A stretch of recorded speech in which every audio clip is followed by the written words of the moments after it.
Hello guys, मेरे YouTube channel में आपका स्वागत है। मेरा नाम मनमोह मिश्रा। तो आज मैं आपको इस वीडियो में क्वांट स्मॉल कैप फंड और एक्सिस स्मॉल कैप फंड का डिटेल रिव्यू करके बताने वाला हूं। बेसिकली हम इसको कंपेयर करेंगे और दोनों में से कौन सा अच्छा म्यूचुअल फंड है मैं आपको लास्ट में कंक्लूजन में ये भी बताऊंगा। और मैं यहाँ पे कुछ पैरामीटर्स देखो कंपेयर करूंगा कि मतलब इसमें कुछ कुछ पॉइंट्स है जिसमें हम कंपेयर करेंगे और उसी के बेसिस में इस पे एनालिसिस करेंगे कि कैसे लोग जो है उस म्यूचुअल फंड में इन्वेस्टमेंट कर सकते हैं स्मॉल कैप का, या फिर आप एक्सिस स्मॉल कैप में कर सकते हैं। तो ये मैं आपको पूरा डिटेल में बताऊंगा। तो मेरे चैनल को सब्सक्राइब जरूर कर दीजिएगा। मैं शुरू लाता था, चलिए शुरू करते हैं। तो सबसे पहले मैं आपको बता दूं कि सबसे पहला जो हम पैरामीटर चूज कर रहे हैं वो है आपका फंड स्ट्रेटेजी। जी हाँ, फंड की स्ट्रेटेजी क्या होती है, तो मैं आपको ये चीज बता दूं। क्वांट का स्मॉल कैप का फंड का जो स्ट्रेटेजी होती है, जैसे कि आप मेरे स्क्रीन पे देख पा रहे होंगे, this fund typically follows a quantitative approach, मतलब डेटा ड्राइवन अप्रोच होता है, using algorithm to select stocks based on factors like valuation, momentum and financial health. तो आपको ऊपर से ही पता चल रहा होगा कि मतलब यहाँ पे एक स्ट्रॉन्ग पोटेंशियल ग्रोथ देखने को मिलता है। आपने देखा होगा क्वांट में जो है लगातार आप 5 साल का रिटर्न देखेंगे तो मैसिव रिटर्न आपको देखने को मिला होगा। कम से कम 45% तक का रिटर्न है, वो भी कंटिन्यूसली 5 साल तक देना, मतलब हर साल आपको 45% तक का रिटर्न देना, ये अपने आप में ही बहुत बड़ा अचीवमेंट है। तो उस बेसिस पे कैसे ये इसको मतलब अचीव करते हैं, उसमें यहाँ पे लिख रखा है वो है डेटा ड्राइवन अप्रोच।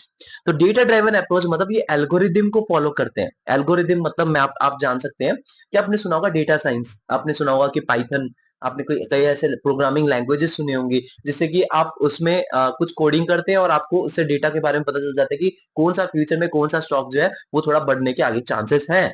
तो लेकिन यहाँ पे ये ज्यादातर फंडामेंटल एनालिसिस पे फोकस नहीं करते हैं, जो कि एक नेगेटिव पॉइंट है। जी हाँ, यहाँ पे आपको एक फंडामेंटल एनालिसिस वाले स्टॉक्स आपको डेफिनेटली नहीं देखने को मिलेंगे क्वांट स्मॉल कैप फंड में। लेकिन हाँ, एक्सिस स्मॉल कैप फंड में आपको देखने में क्या मिलेगा, this fund takes a more traditional fundamental approach, focusing on companies with strong growth potential, good management and solid fundamentals. Access emphasize bottom up stock selection relying on research and analytics recommendation. तो basically axis जो small cap fund है ये basically आपका fundamental analysis पे ही totally dependent रहता है। तो यहाँ पे आपको इससे पता चल जा रहा होगा कि मतलब अगर आप शॉर्ट टर्म गेन की प्रॉफिट के लिए सोच रहे हैं तो क्वांट स्मॉल कैप फंड की तरफ जाइए, लेकिन लॉन्ग टर्म के लिए आप देख रहे हैं तो आप एक्सिस स्मॉल कैप फंड की तरफ जाइए, क्योंकि एक्सिस स्मॉल कैप फंड जो है वो आपका फंडामेंटल एनालिसिस करके इन्वेस्टमेंट करता है, मतलब स्टॉक्स में। तो डेफिनेटली यहाँ पे जो है लॉन्ग रन में देखा जाए थोड़ा सा एक्सिस स्मॉल कैप फंड यहाँ पे पॉजिटिव रहेगा, लेकिन शॉर्ट टर्म में देखा जाए तो क्वांट स्मॉल कैप फंड यहाँ पे बाजी मार जाएगा। सेकंड अगर हम पैरामीटर ले वो है आपका परफॉर्मेंस। जी हाँ, परफॉर्मेंस बेसिस पे देखा जाए तो पहले हम बात करते हैं तो क्वांट स्मॉल कैप फंड का, known for high volatility due to the nature of its small cap stock selection, it may deliver strong return in bullish market condition but could experience significant fluctuations। या देखिए, आप अगर इस quant small cap fund में investment करते हैं तो आपको बहुत ही ज्यादा वॉलेटिलिटी आपको देखने को मिलेंगे। मैंने आपको पुराने वीडियोस में भी दिखा रखा है, उसका जो बीटा है ना, जो आपने रिस्क वर्सेस रिटर्न रेशियो है, बीटा है, वो आपको 1 के ऊपर चले जाता है, मतलब वॉलेटिलिटी बहुत ही ज्यादा है। 0.8 हो या 0.9 भी हो ना, तब भी उसको आप एक पर्टिकुलर म्यूचुअल फंड को आप वॉलेटाइल मानते हैं, लेकिन यहाँ पे तो 1 के ऊपर जा रहा है। तो यहाँ पे डेफिनेटली आपको वॉलेटिलिटी बहुत ही हाई देखने को मिलेगी। जैसे कि मैंने आपको पुराने वीडियोस में बता रहा हूँ, यहाँ भी बता रहा हूँ, अगर ये 40 से 45% तक आपको हर साल रिटर्न देने की कैपेबिलिटी रखता है, तो आपको -40 से 45% रिटर्न देने की भी कैपेबिलिटी रखता है। और सबसे बड़ी बात है, इसमें फंडामेंटल एनालिसिस नहीं होता है, इसमें आपका डेटा ड्राइवन अप्रोच होती है, मतलब डेटा साइंस यूज करके या फिर एल्गोरिदम को यूज करके ही ये स्टॉक्स को आइडेंटिफाई करते हैं और शॉर्ट टर्म के लिए अच्छा खासा रिटर्न देने की कोशिश करते हैं। तो ये एक परफॉर्मेंस बेसिस पे देखा जाए तो इसमें वॉलिडिटी आपको बहुत ज्यादा हाई देखने को मिलेगी as compare to Axis small cap fund. कैसे, अभी यहाँ पे देखते हैं। एक्सिस स्मॉल कैप फंड जो है generally considered one of the best performing small cap fund in terms of consistency, has a track record of delivering solid returns with a relatively low volatility compared as other small cap fund. तो यहाँ पे आपको validity देखने को बहुत ही कम मिलेगी, क्योंकि देखिए अगर आपने कोई दूसरे भी स्मॉल कैप फंड को कंपेयर करेंगे, एक्सिस स्मॉल कैप फंड में ना सबसे कम रिस्क ले रखा है आपके एक्सिस स्मॉल कैप फंड ने। जी हाँ, और ये फंडामेंटल एनालिसिस करके ही इन्वेस्टमेंट कर रखा है स्टॉक्स को। तो लॉन्ग टर्म के लिए अगर आप सोच रहे हैं और आपको रिटर्न एक अच्छा खासा चाहिए और आपको इस कैटेगरी में सबसे कम अगर आपको रिस्क देने वाला चाहिए, मतलब रिस्क कम लेने वाला, तो आपको definitely axis small cap fund की तरफ जाना चाहिए। वरना अगर आप शॉर्ट टर्म के लिए अगर आप सोच रहे हैं तो आप क्वांट स्मॉल कैप फंड की तरफ जा सकते हैं। तो परफॉर्मेंस बेसिस पे देखा जाए तो डेफिनेटली यहाँ पे रिस्क कम करके रिटर्न थोड़ा कम देता है एक्सिस स्मॉल कैप फंड, लेकिन क्वांट जो है आपका रिस्क ज्यादा लेके आपको ज्यादा वॉलिडिटी देके आपको रिटर्न भी बहुत ज्यादा देता है। तो जब मार्केट नीचे जाती है तो बड़ा तेजी से आपका क्वांट स्मॉल कैप फंड जाएगा, लेकिन एक्सिस स्मॉल कैप फंड तेजी से नहीं जाएगा नीचे। तो ये आपको डिफरेंस जानना जरूरी है परफॉर्मेंस बेसिस पे। अब रिस्क प्रोफाइल की बात करते हैं जो है थर्ड पैरामीटर, तो क्वांट स्मॉल कैप फंड जो है small cap stocks by nature tend to be more volatile and the quantitative strategy might be an additional layer of risk. तो आप देख पा रहे हैं कि मतलब यहाँ पे जो है आपका रिस्क है, आप स्मॉल कैप में इन्वेस्टमेंट कर रहे हैं, आपका रिस्क डेफिनेटली बहुत ज्यादा है, लेकिन यहाँ पे जो इनका क्वांटिटेटिव अप्रोच है, मतलब डेटा ड्राइवन जो अप्रोच है, वो डेफिनेटली रिस्क को और डबल कर देता है। तो रिस्क तो आप ले ही रहे हैं, उसके ऊपर और भी रिस्क ले रहे हैं। और एक और चीज भी मैंने न्यूज में सुनी थी कि इसमें माइक्रो कैप भी बहुत होते हैं। तो माइक्रो कैप मतलब आपको पता हो कि जैसे बहुत ही छोटे, मतलब जो बहुत ही छोटे कंपनी, देखिए स्मॉल कैप तो उसको भी कहा जाता है जिसकी स्टॉक प्राइस अगर 70-80 रुपए भी है, लेकिन ऐसे कुछ स्मॉल कैप स्टॉक्स है जिसमें 1 रुपए या 2 रुपए का भी प्राइस चल रहा है, तो दोनों ही स्मॉल कैप है, लेकिन जिसके 70 या 80% स्टॉक प्राइस चल रहा है, तो डेफिनेटली वहां पे थोड़ा दम है, तभी तो वहां पे इसका जो स्टॉक प्राइस 70-80 रुपीज तक पहुंच चुका है। लेकिन जो 1 रुपए 2 रुपए है, तो उसमें कैसे भरोसा आप कर सकते हैं, फ्यूचर में वो डूब भी सकती है और अच्छा खासा परफॉर्मेंस देगी तो अच्छा खासा रिटर्न भी देगी, तो रिस्क वहां पे बहुत ज्यादा बन जाता है, लेकिन वहां पे जो है ज्यादा चांसेस है डूबने का। तो उस बेसिस पे देखा जाए तो यहाँ पे एडिशनल रिस्क रहता है, रिस्क तो है स्मॉल कैप में, प्लस एडिशनल रिस्क भी रह जाता है क्वांट स्मॉल कैप फंड में। एक्सिस स्मॉल कैप फंड में क्या है, well still high risk, axis has a relatively more conservative approach. Definitely देखिए स्मॉल कैप फंड में अगर आप इन्वेस्टमेंट कर रहे हैं ना, तो इसमें स्मॉल कैप स्टॉक्स तो रहेगा ही रहेगा, तो रिस्क तो बना रहेगा, लेकिन फिर भी वो रिस्क लेके भी थोड़ा बहुत कंजर्वेटिव अप्रोच चलता है। तो कंजर्वेटिव अप्रोच कैसा होता है, जैसे कि आप मान लीजिए, आपको पता है कि सेबी के गाइडलाइन के हिसाब से अगर आपने 66 या 68% तक का मिनिमम आपको अपने पोर्टफोलियो में स्मॉल कैप रखना ही पड़ेगा। उससे मतलब उससे आप ज्यादा रख सकते हैं, लेकिन उससे कम नहीं कर सकते। तो इसका जो है अप्रोच क्या रहता है कि मिनिमम हम 68% जो सेबी के गाइडलाइन के हिसाब से 66 या 68% उतना तक रख लेते हैं, बाकी जो है उसको डाइवर्सिफाई कर देते हैं मिड कैप या फिर लार्ज कैप में। और जो बाकी जो 60% 68% जो इन्होंने स्मॉल कैप में लगा रखा है, वो भी मतलब फंडामेंटल एनालिसिस करके लगा रखा है, जो कि लॉन्ग टर्म में एक अच्छा खासा रिटर्न देने के पोटेंशियल रखते हैं। तो यहाँ पे जो बाजी मार जाता है एक्सिस स्मॉल कैप फंड, इस रिस्क प्रोफाइल के मामले में रिस्क थोड़ा कम है as compare to any small cap category में। लेकिन कौन स्मॉल कैप फंड में क्या है, रिस्क तो है, स्मॉल कैप में आप जब इन्वेस्टमेंट कर, रिस्क तो है, उसके ऊपर और भी रिस्क ले रहा है, क्योंकि यहाँ पे जो है फंडामेंटल एनालिसिस नहीं हो रहा है, यहाँ पे आपको क्या कर रहा है, क्वांटिटेटिव अप्रोच फॉलो कर रहा है, मतलब डेटा ड्रिवन अप्रोच, जैसे आपने सुना डेटा साइंस, या फिर आपका जो कोडिंग करके जो आप पता लगाते हैं कि भाई कौन सा फ्यूचर में 3-4 महीने में अच्छा खासा रिटर्न दे सकता है, तो ये फिर उसको निकाल देते हैं, जैसे रिटर्न दे दिया एग्जिट मार लेते हैं, फिर दूसरा डालते हैं। तो थोड़ा सा यहाँ पे रिस्क रिस्क तो है ही, पर से और ज्यादा रिस्क ले लेते हैं। तो रिस्क के प्रोफाइल के मामले में यहाँ पे axis small cap fund definitely थोड़ा बहुत बाजी मार जाता है। अब एक्सपेंस रेशियो की बात करते हैं, तो एक्सपेंस रेशियो बेसिकली क्या होता है, देखिए आप तो दिमाग लगा नहीं रहे, दिमाग लगाने वाले कौन है, आपके फंड मैनेजर।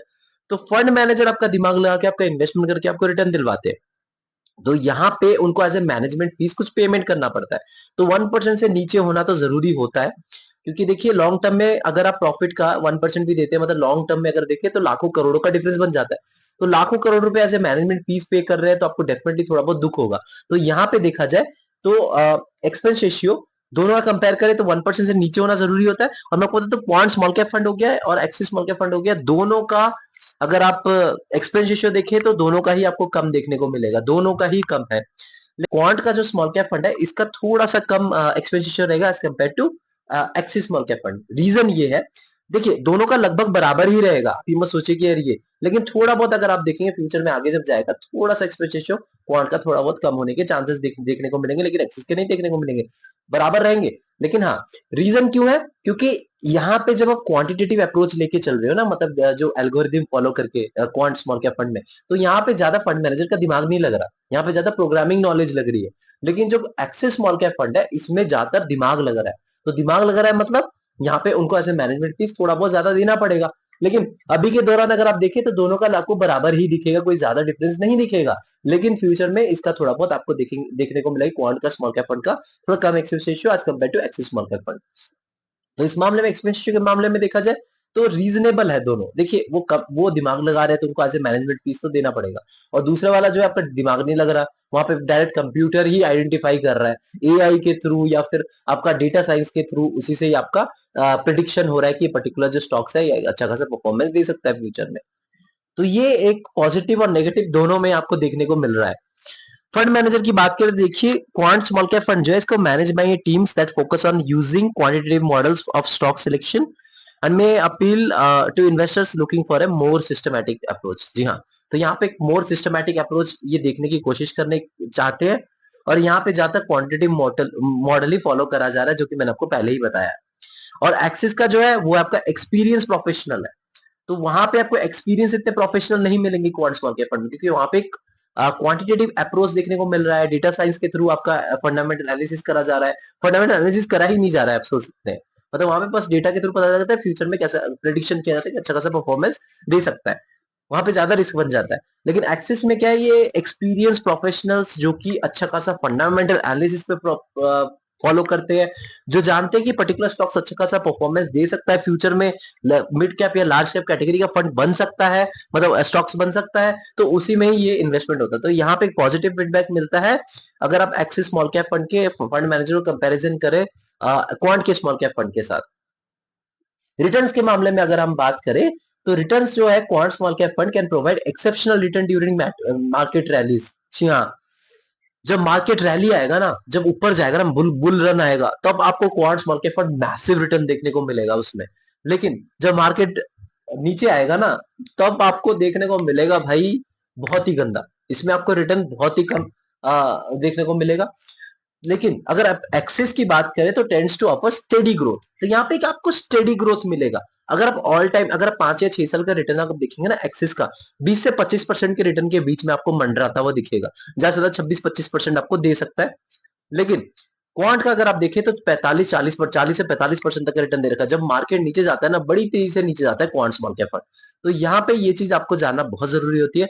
तो बुलिश मार्केट में सबसे ज्यादा क्वांट स्मॉल कैप फंड भागेगा, और बेरिश में भी सबसे ज्यादा नीचे आपको क्वांट स्मॉल कैप फंड देखने को मिलेगा। लेकिन एक्सिस स्मॉल कैप फंड दोनों में स्टेडी रहेगा, दोनों कंडीशन में आपको मतलब स्टेडी ग्रोथ आपको देखने को मिलेगी। तो यहाँ पे मैं positive feedback axis small cap fund की तरफ ही देखूंगा। कंक्लूजन, अब कंक्लूजन की बात करें तो मैंने आपको पूरा ही बता दिया कि आपका अगर रिस्क बहुत ही हाई है, मतलब बहुत हाई से भी हाई ले सकते हैं, तो आप क्वांट स्मॉल कैप फंड की तरफ जाइए। रिस्क कम लेना चाहते हैं, और रिस्क मतलब रिस्क लेके भी कम रिस्क लेना चाहते हैं, तो आप एक्सिस स्मॉल कैप फंड की तरफ जाइए। और दूसरी बात, अगर आपका टाइम फ्रेम ज्यादा है, मतलब आपका 7 साल 8 साल 10 साल है, तो आप एक्सिस स्मॉल कैप फंड की तरफ जाइए, क्योंकि आपको एक अच्छा खासा रिटर्न लॉन्ग टर्म में आपको एक्सिस स्मॉल कैप फंड ही दिखेगा। लेकिन क्वांट स्मॉल कैप फंड जो है, इसमें अगर आप शॉर्ट टर्म गेन की तरफ जा रहे हैं, लेकिन आप रिस्क भी ले सकते हैं।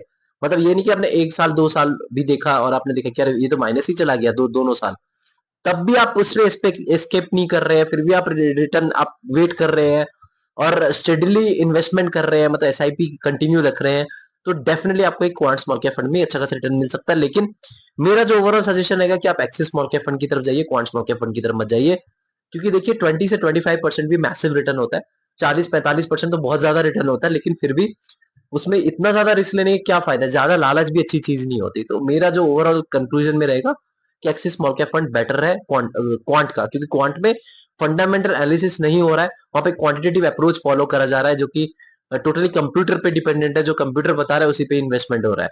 लेकिन यहाँ पे क्या है कि जो प्रोफेशनल्स है वो फंडामेंटल एनालिसिस कर रहे हैं, उनके बारे में जान रहे हैं कि ओनर कौन है उस पर्टिकुलर कंपनी का, स्टॉक कैसा इनका फ्यूचर में कैसा रिटर्न दिलवा सकते हैं, पोटेंशियल है या नहीं है, तो सब कुछ जान के ही इन्वेस्टमेंट करते हैं। और लास्ट में आपको बता दूं कि आप खुद ही रिसर्च करके इन्वेस्टमेंट करिएगा, ये नहीं कि मैंने बोल दिया और जाके भाग के इन्वेस्टमेंट कर दिया, क्योंकि फाइनेंशियल लॉस होने के चांस होते हैं। मैंने बस आपको एक गाइडेंस दी है, तो आप उसके हिसाब से ही इन्वेस्टमेंट करिएगा खुद रिसर्च करके। तो मैं चैनल को सब्सक्राइब कर दीजिए, मैं चलो लाता हूँ। Thank you.